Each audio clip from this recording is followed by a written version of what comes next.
Warner Brothers. Interactive and NetherRealm Studios recently announced plans to incorporate the movie costumes and gear sets for the world's finest heroes in their 2017 video game.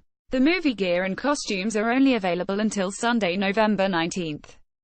It's unclear what the plan is for the costumes after that, if they will make a return, but for now, that's the deadline to earn the movie gear for Flash, Cyborg, and Wonder Woman. It's possible that once these three characters' multiverse events have expired, that the studio will add the events for the other three leaguers: Batman, Superman, and Aquaman, whose skins are currently available on mobile only.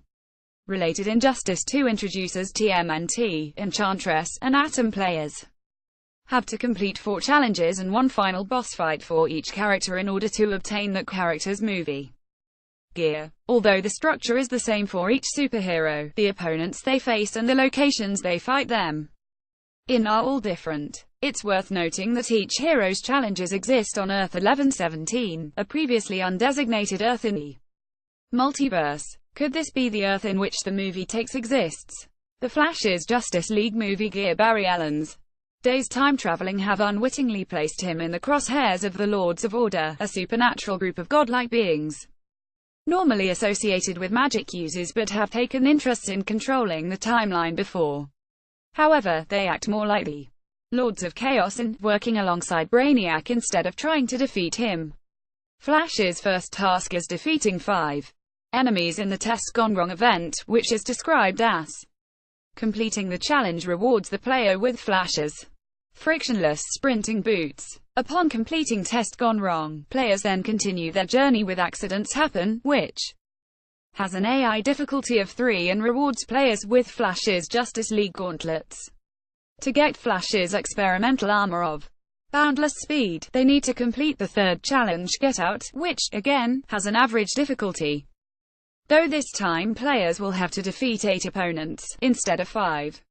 The 4th challenge, Closing Time, is another 8-opponent event with an average difficulty level that rewards players with Barry's Ultimate Speed Force mask. All 4 prerequisite challenges don't have a suggested character level, but the final battle, Goodbye Fate, suggests that players should be at least level 20 or higher, though it's not a requirement. The only opponent to defeat is Dr. Fate, but his skill and magic will undoubtedly be a challenge for most players. Defeating him will earn players Flash's final costume piece, Epic: The Flash Wings, Wings of Central City's Guardian.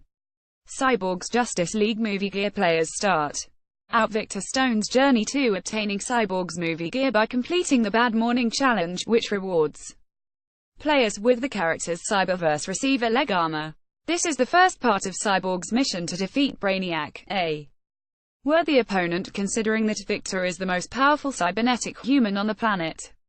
The 2nd challenge is Being Tracked, in which players battle against another 5 enemies of average difficulty that rewards them with the Cyberverse Downloader arm. Cyborg's main chest piece, Cyberverse Uploader, is earned by completing the 3rd challenge, Raided, which players going up against 8 enemies, same as the Flash. The 4th and final prerequisite challenge is Proving Grounds, with players fighting yet another 8 opponents to obtain Cyborg's mask, the Cyberverse Decoder.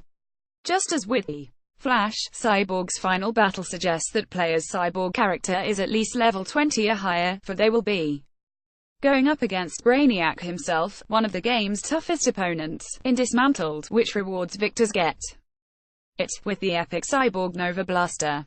The blaster's designation, JL1960 Disruptor Cannon, contains an intriguing Easter egg for the Justice League team, considering that the Justice League of America made their DC Comics debut in the year 1960. Wonder Woman's Justice League movie gear. An interesting caveat about Wonder Woman's movie gear is that it's the same set that was first introduced in tandem with Patty Jenkins' film earlier this year. The armor set contains similarities to the character's costume from both films, but people who already obtained the gear don't need to participate in the new multiverse event because they would be fighting for equipment they already have. Still, people who don't have the gear or who missed out the first time Wonder Woman set debuted can now obtain the Diana Prince's costume.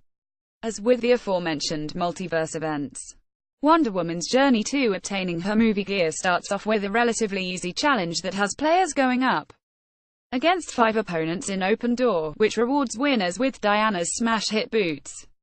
The second challenge is Breach, in which players earn the Braces of Rising action. The third challenge, No Expansion, has players going up against 8 opponents to acquire Diana's theatrical chest plate. The fourth challenge before the titular final battle is Shut It Down, which rewards players with Diana's Tiara of Divine Tragedy.